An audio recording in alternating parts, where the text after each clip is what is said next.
Hello again and welcome back. I hope that the videos we've had so far are giving you ideas on what security controls would look like, because we are going to go even deeper into security controls implementation using the requirements set forth by PCI DSS.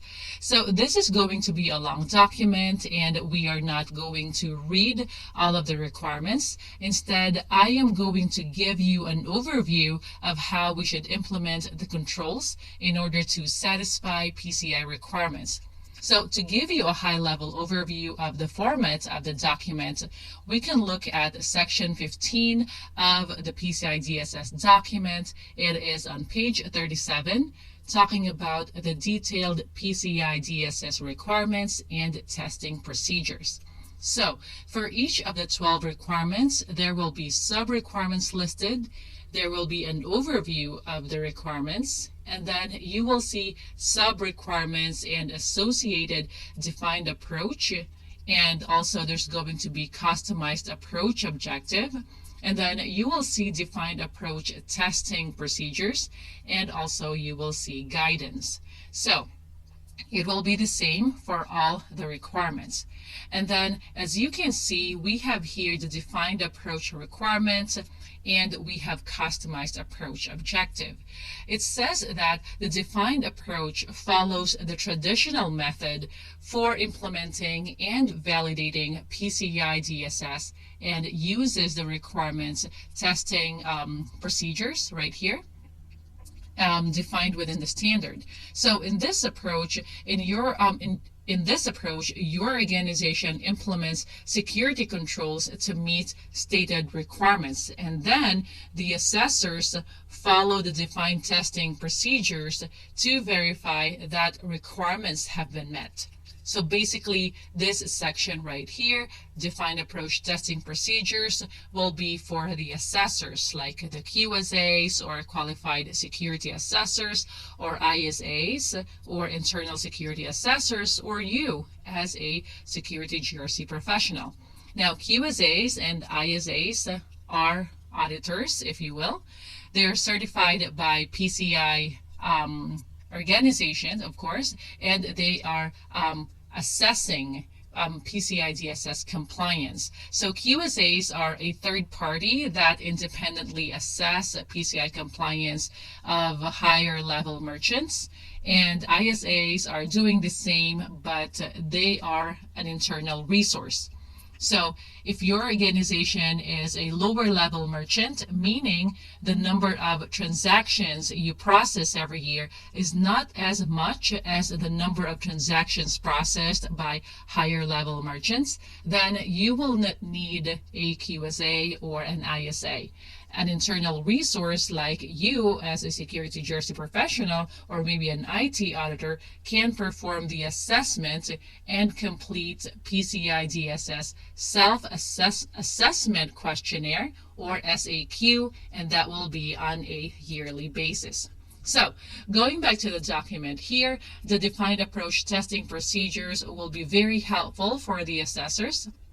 And this is going to be the approach testing procedures that they're going to use again to verify the implementation and compliance with PCI DSS requirements.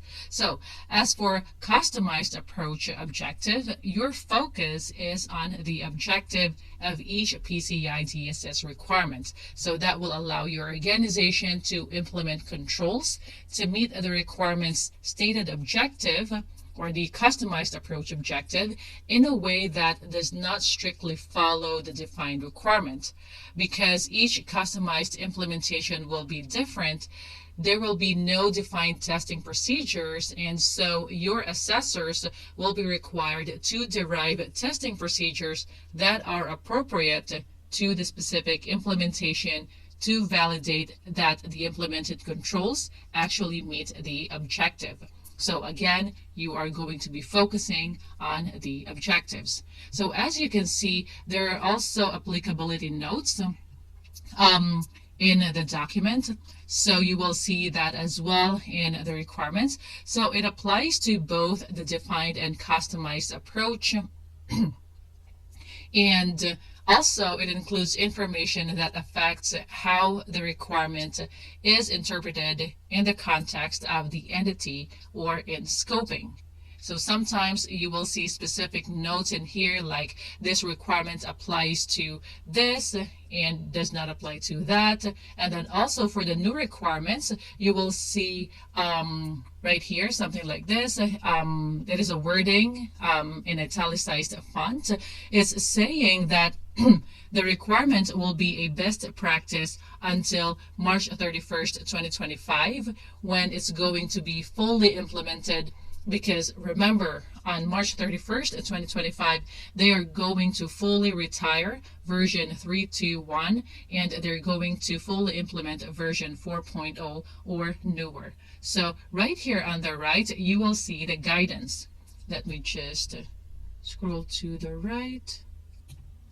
Okay, so this is not a requirement that you need to do, but if you want to understand more about what PCI really wants you to do, and if you want to understand how you are going to satisfy the requirements set forth by PCI, you can look at the guidance.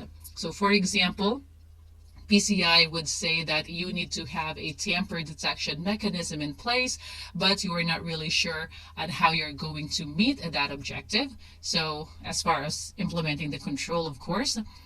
So the guidance will give you information, and in our example of tamper detection mechanism, it might tell you that you can implement a file integrity monitoring solution, or a FIM or FIM.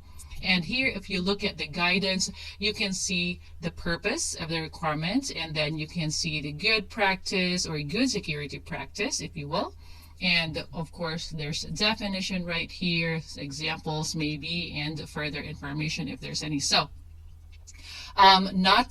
not every requirement would have definitions. So you might see definitions, you might not see definitions. There might be some examples, there might not be some examples. So it will be different. Okay, so again, the guidance will just be here to give you more information, but this is not really the requirement that you are going to do.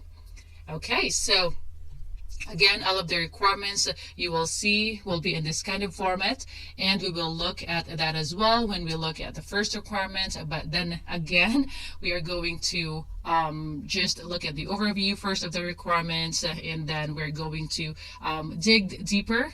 And yeah, I just want you to know that. So also, we are not going to touch or talk about requirements specific for service providers, because it is going to make the videos really, really long. But of course, you can always give that a read. And in the next video, we are going to start with requirement 1, and see you then.